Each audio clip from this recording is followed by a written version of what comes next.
In today's video, I am going to show you how to quickly change the button color on your Weebly website.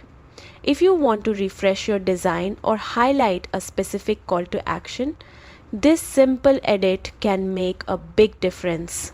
Let's get started. Open your browser and head to the official Weebly website.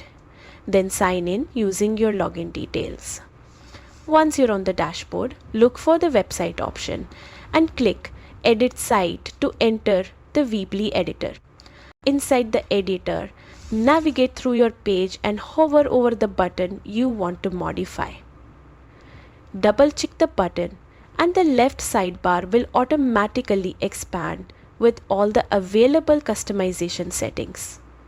In this sidebar, look for the button section and open the color settings. Here you can choose any color you like, from your brand colors to something completely new. Adjust the shade until it fits perfectly with your page design. Once you're happy with the new button color, make sure to hit Save at the top. After saving, switch to Preview to see how the updated button looks on your site in real time.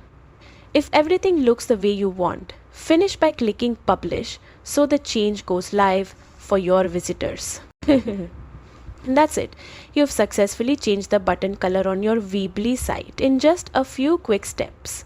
If you need help with anything else, feel free to ask.